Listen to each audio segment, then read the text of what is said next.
Hello, this is বংরূপা আর তোমরা দেখছো বংরূপা entertainment এবং আজকে আমি তোমাদের দেখাবো সরস মেলা এবং সরস মেলার যাবতীয় খুঁটিনাটি তোমরা আমার এই ভিডিওতে পেয়ে যাবে। আর কবে থেকে শুরু হচ্ছে, কবে থেকে শেষ হচ্ছে এবং কোথায় এই মেলা হচ্ছে সবটাই কিন্তু জানতে পারবে আমার এই ভিডিওতে। কাজেই দেখতে থাকো আর সঙ্গে থাকো বংরূপা এন্টারটেনমেন্ট। ভালো লাগলে ভিডিওটা কিন্তু প্লিজ লাইক শেয়ার আর সাবস্ক্রাইব করে দিও আর বেল আইকনটা কিন্তু টুক করে বাজিয়ে দিও।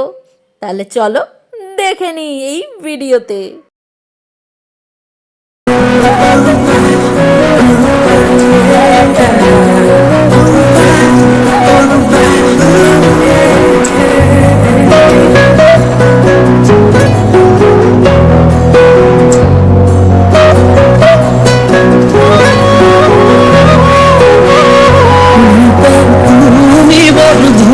পিসির ছবিটা মুগ্ধ হয়ে দেখার পর আমি আজকে ঢুকে পড়লাম সরস মেলা। আর আজকে এই সরস মেলা পুরোটা তোমাদের ঘুরিয়ে দেখাবো। আমাকে একটু তাড়াতাড়ি কথা বলতে হবে কারণ ভিডিওটা খুব তাড়াতাড়ি শেষ করতে হবে তোমাদের জন্য। আর এত বড় মেলাটা খুব স্পিডে তোমাদেরকে ঘুরিয়ে দেখা যাবে, তো তাড়াতাড়ি চলো ভেতরে ঢুকে পড়ি, ঝটপট ঝটপট চলো চলো চলো চলো। ঢোকার প্রথমেই শুরুতে আমি কি দেখি, স্টলটা দেখতে পাবো, দেখি চলো দেখি। চলে গেলাম পুডুচেরিতে এবং পুডুচেরিতে যেই ব্যাগগুলো পাওয়া যাচ্ছে মোটামুটি সেই ব্যাগগুলো আমাদেরকে কলকাতায়ও পাওয়া যায়, সুতরাং কিনলাম না। চলো নেক্সট এবার কোন স্টলটা আসে একটু দেখা যাক। অনেক কিছু দেখতে পাচ্ছি এখানে কিন্তু পছন্দ হলো না বিশেষ। এবার তারপরে নেক্সট স্টল ঝাড়গ্রামে দেখি কি পাওয়া যায়। চলো তোমাদের জন্য রয়েছে এই জিনিসগুলো মোটামুটি কলকাতায় অনেক জায়গায় পাওয়া যায়। আমার তো একটাও এই জিনিসগুলো পছন্দ হচ্ছে না, তোমাদের যদি পছন্দ হয় তাহলে নিশ্চয়ই কিনবে। এরপর চলে এসছে পুরুলিয়ায় কি দেখি, ঝটপট দেখে নিই। পুরুলিয়াতে চুড়ি কিন্তু আমাদের এই কলকাতাতেও অনেক পাওয়া যায়, সুতরাং বিশেষ কিছু নেই এই চুড়িতে। কাচের চুড়ি রয়েছে, কালারগুলো এমন কিছু আহামরি না, পছন্দ হয়নি আমার একটুও। তো যাই হোক তোমাদেরকে ঘুরিয়ে দেখালাম। এরপর চলে এসেছি ওয়েস্ট বেঙ্গল ট্রাইবাল ডেভেলপমেন্ট ক্যাম্পে এবং সেখানে সেই স্টলের মধ্যে রয়েছে ছোলা, তারপরে রয়েছে পাঁপড়, বিভিন্ন মধু, মোয়া, এগুলো এখানেও পাওয়া যায় কলকাতায় তাও। এরপর রয়েছে বাচ্চাদের এখানে একটা খেলার জায়গা এবং দেখতেই পাচ্ছ। আর তারপরে রয়েছে দারুণ দারুণ সব স্টলগুলো, খুব সুন্দর কালার দেখে আমার কিনতে ইচ্ছা করছিল। এগুলো 200 টাকা করে, আর এটা হচ্ছে ছত্তিশগড়ে 200 টাকা করে স্টলগুলো বিক্রি হচ্ছিল। আর এখানে দেখতেই পাচ্ছ শাড়িগুলো আমি 1200 টাকা করে দুটো শাড়ি কিনেছি আমার 2 মার জন্য। তো শাড়িগুলো কিন্তু আশা করছি খুব ভালো। এটা সারপ্রাইজ রয়েছে মাদের জন্য, এটা পরে বলবো। রাজস্থানে চলে এলাম। এরপর রাজস্থানে দেখা যাক কি কি রয়েছে। রাজস্থানে মোটামুটি না, এইগুলো কিন্তু কলকাতায় তোমরা দেখতে পারবে না। হ্যাঁ, ইয়াররিংগুলো দেখতে পাবে কিন্তু ইয়াররিংয়ের দামগুলো এত বেশি, মানে 30 টাকা করে। এগুলো যেখানে মানে 30 টাকা করে পাওয়া যায় এগুলো এখানে 150 টাকা করে চাইছিল। মোটামুটি কানের দুলগুলো তো ভীষণই সুন্দর, বাট দামটা অনেকটা বেশি ছিল। আর এই থালা টাইপের যেগুলো দেখা যাচ্ছে হোম ডেকোরেশনের জন্য সেগুলো কিন্তু এখানে পাওয়া যায় না, তো তোমরা কিনতেই পারো। আর এছাড়া নর্থ 24 পরগনায় চলে এলাম। নর্থ 24 পরগনায় বিভিন্ন টাইপের জিনিস যেগুলো রয়েছে হ্যান্ডওয়ার্কের, তো সেগুলো অ্যাকচুয়ালি আমার বিশেষ এগুলো পছন্দ নয়, কিন্তু যাদের এগুলো পছন্দ তারা কিন্তু কিনতেই পারো। এই হারটা কিন্তু 150 টাকা করে চেয়েছিল আমার কাছ থেকে।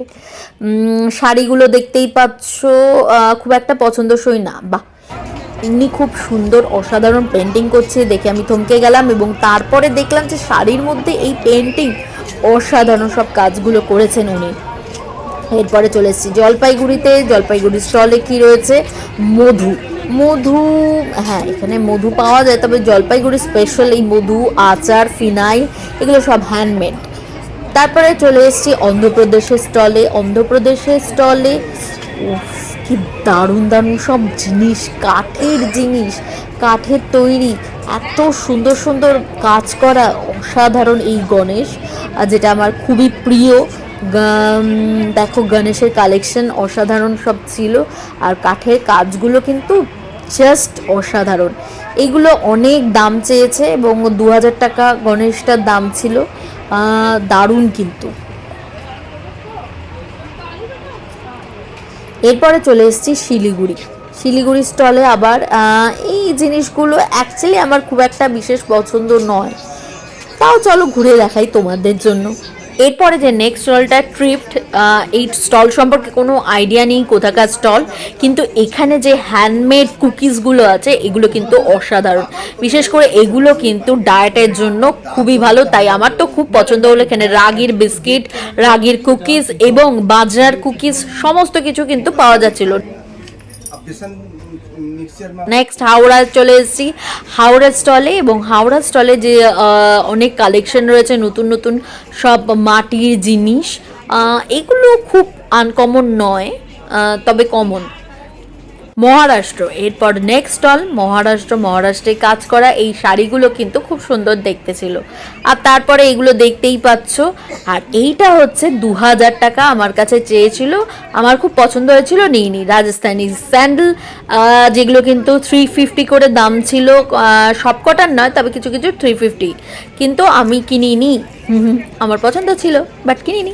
এই এরপর চলে এসেছি মৎস্য দপ্তরে চলো দেখা যাক কি সুন্দর সুন্দর মাছ। ওয়াও, রঙিন এই মাছগুলো দেখতে কিন্তু দারুণ লাগে অ্যাকোরিয়ামে, তাই না? কি সুন্দর দেখো, বিভিন্ন টাইপের মাছ কিন্তু এখানে তোমরা পেতে পারো। যারা এই মাছের শখ আছে, আমারও শখ আছে, কিন্তু খুব ভালো লাগে দেখতে অ্যাকোরিয়ামে। এরপর চলে এসেছি মধ্যপ্রদেশের স্টলে এই যে বেড কাভারগুলো দেখতে পাচ্ছ, ডবল বেডশিট বেড কাভার, আমি দাম করেছিলাম, এটা কিন্তু 850 টাকা চেয়েছিল, কিন্তু কালারগুলো একটা আমার পছন্দ হয়নি। জঘন্য জঘন্য সব কালার, আমার কিন্তু একটুও ভালো লাগেনি। এর থেকে ভালো বেড কাভার কিন্তু কলকাতায় খুব সুন্দর সুন্দর পাওয়া যায়। নেক্সট বিহারে পেন্টিং অসাধারণ। এখানে বিহারি পেন্টিং রয়েছে, জানি না এই পেন্টিং সম্পর্কে আমার কোনো আইডিয়া নেই, বাট উনি ঘুমাচ্ছিলেন তাই আর ভেতরে ঢুকে ওনাকে ডিস্টার্ব করিনি। নদিয়াতে চলে এসেছি। নদিয়ার এই জিনিসগুলো কিন্তু খুব কমন, উলের সমস্ত কিছু জিনিস পোষালো না ঠিক। তো তারপরে নেক্সট স্টলগুলো ঘুরে দেখি। এটা হচ্ছে বাঁকুড়ায় খুব কমন যে জিনিসগুলো আমার ভাল লাগছিল না। তো চলো নেক্সট স্টল দেখি, আবার একটু ঘুরে দেখি তোমাদের জন্য। হাওড়া, এগুলো তোমরা কলকাতাতে দেখতে পাবে, সুতরাং চলো তো নেক্সট স্টল দেখি। ও শাড়ি সেই। এরপর চলে এসেছি অন্য আরেকটু দূরে, যেখানে রয়েছে ল্যাম্প শেডগুলো, দারুণ দারুণ সব ল্যাম্প রয়েছে, খুব সুন্দর কিন্তু এগুলো। দেখো কাঠের জিনিসও রয়েছে, বিভিন্ন টাইপের, দেখো কাঠের, এখানে সমস্ত কিছু রয়েছে যা কিন্তু কাঠের, এবং সেইগুলো কিন্তু অসাধারণ সব জিনিস রয়েছে, আমার দারুণ লেগেছে, কিন্তু দামটা অনেকটাই বেশি। এরপর চলে এসেছি রাজস্থানি স্টল। এটা কিন্তু খুব ইউনিক স্টল, তোমরা এখানে রাজস্থানি স্পেশাল অনেক কিছু পেতে পারো, যেমন আচার ফাচার এগুলো প্রচুর ছিল, সেগুলো কিন্তু পেতেই পারো। আর আমি এখানে তোমাদেরকে দেখিয়ে দিলাম, এগুলো টেস্ট করার জন্য রাখা হয়েছিল, বাট কিন্তু দারুণ কালেকশন ছিল রাজস্থানে এই কালে। ও দারুণ, কি সুন্দর না এই পুতুলগুলো, এগুলো কিন্তু পাটের তৈরি, সুন্দর সুন্দর কালারিং। তারপরে রয়েছে লাইটের কালেকশন, অসাধারণ কালেকশন, এগুলো কিন্তু 1.5 থেকে 2000 টাকা। এরপর পাঞ্জাব স্টলে চলে এসেছি আমরা। পাঞ্জাব স্টলে বিভিন্ন টাইপের আচার এখানেও তোমরা পেতে পারো, পাঞ্জাবি আচার। তারপরে নার্সারিতে চলো একটু ঘুরে দেখা যাক, নার্সারি রয়েছে, নার্সারিগুলো অসাধারণ সব। আর এটা হচ্ছে নদিয়ার নার্সারি, একটা নার্সারির মধ্যে মানে অসাধারণ সব কালেকশন দেখে তোমরা যারা নার্সারি করতে ভালোবাসো তারা কিন্তু দারুণ এখানে কালেকশন পেতে পারো গাছের। তো চলো একবার করে টুক করে ঘুরে দেখিনি নার্সারিটা। সরি, আমি কিন্তু হুগলি ছিল এটা, জানো তো, নদিয়া বলে ফেললাম। না পরে হুগলি দেখেছি। এরপরে দেখি নেক্সট কি দেখা যায়। এরপর এখানে আসি, এটা কিন্তু একটা আশ্চর্য জায়গা, এখানে কিন্তু কোনো কিছু বিক্রির নেই, এখানে যা কিছু রয়েছে অনলি ফর ডিসপ্লে। যেমন বাঁকুড়ার কি স্পেশাল এই মেলায় পেতে পারো, বা অন্য কোনো স্টেটের কি স্পেশাল এখানে পাওয়া যেতে পারে এই মেলায়, সেটা কিন্তু সব এখানে রয়েছে। মানে এখান থেকে তুমি আইডিয়া করতে পারো যে পুরো মেলায় তুমি কি দেখতে পারো। কাজেই মেলার প্রথমেই কিন্তু এই স্টলটা ঘুরে দেখতে পারো তোমরা, তারপর আইডিয়া হয়ে যেতে পারে যে মেলাতে কি কি পাওয়া যায়। কি সুন্দর না, দেখো জিনিসগুলো কিন্তু সত্যিই অসাধারণ। সব শাড়িগুলো ডিসপ্লে রয়েছে, কিন্তু আমার তো এগুলোই কিনতে ইচ্ছা করছিল, কিন্তু এগুলো সব কিচ্ছু কেনার না, বিশ্বাস করে এগুলো সব ডিসপ্লের জন্য রয়েছে, অসাধারণ সব।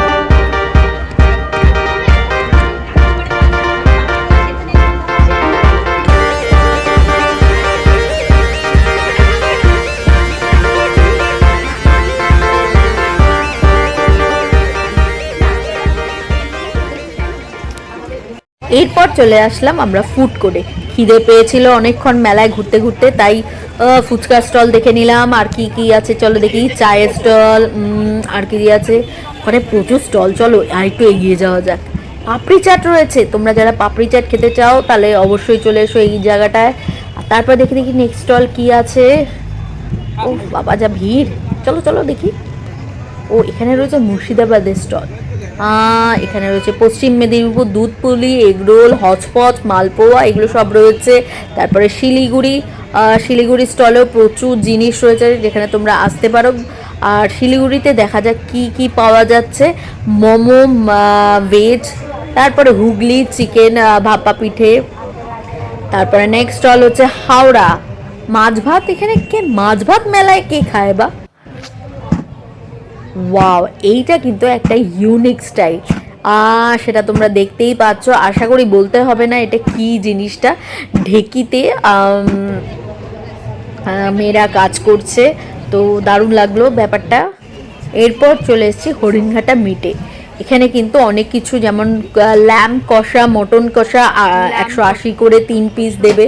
তো পোলাও রয়েছে, প্রচুর জিনিস রয়েছে। চিকেন বিরিয়ানি 110 টাকায় রয়েছে। এরপর চলে আসছে বাংলা ডেয়ারি থেকে ফিশ ফ্রাই আর ফিশ বাটারফ্রাই খেয়েছিলাম, দুটো নিয়েছিল 160 করে। আর এরপর নেক্সট হচ্ছে টুফু কালিম্পংয়ের টুফু কিন্তু অনেকেই খেতে পারো, কিন্তু এটা আমার ফার্স্ট টাইম। টুফু নিয়েছিল 50 টাকা, দেখে কেন ইন্টারেস্টিং লাগলো, তাই ভাবলাম এটাকে ট্রাই করি আমরা দুজনে মিলে। তো টুফু কেমন খেতে, খেয়ে দেখা যাক। দেখতে তো অসাধারণ লাগছিল টুফুটা, কিন্তু ভিতরে কি আছে সেটা জানার জন্য খুবই আগ্রহী আমি। গরম গরম দেখতেই পাচ্ছ, ধোয়া উঠছে রীতিমতো। ওফ অসাধারণ, একটু ফাঁক করে দেখি। ও এখানে চিকেনের স্টাফিং ছিল। কালিম্পংয়ের খাবার লাইফে ফার্স্ট টাইম খাচ্ছি টুফু। ভিডিওটাও অনেকদিন বানাচ্ছি, লাইফে ফার্স্ট টাইম খাচ্ছি। ময়দা সেদ্ধ খেতে মনে হচ্ছে। You R right.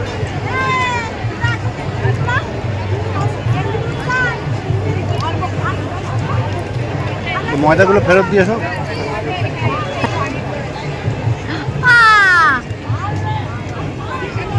চিকেনের পরিমাণটা খুবই কম, চিকেন স্টাফিংটা কম। আচ্ছা, এরপর তোমরা দেখতেই পাচ্ছ ফিশ ফ্রাই রয়েছে, ফিশ বাটারফ্রাই। এগুলোর দাম কিন্তু আমি তোমাদেরকে আগেই বলে দিয়েছি। এবং আমরা ল্যাম্প কষা খেয়েছিলাম, যে এই ল্যাম্প কষা কিন্তু নিয়েছিল আমাদের 200 টাকা করে। এত কিছু খেলাম, এবং এরপর বলে দিই আসল কথাটা, যে এই যে সরস মেলা, সেই সরস মেলা কিন্তু শুরু হয়েছে 22শে ডিসেম্বর থেকে এবং শেষ হবে কিন্তু 2nd জানুয়ারিতে। সুতরাং তাড়াতাড়ি তোমরা চলে এসো, এবং সরস মেলার অ্যাড্রেস কিন্তু আমি নিজে দিয়ে দিলাম। আপাতত টাটা, দেখতে থাকো। मैं मरा हुआ नशेड़ियों के साथ में उस रात में मौजूद था, जो तेरा है वजूद बेटे नाचते हैं।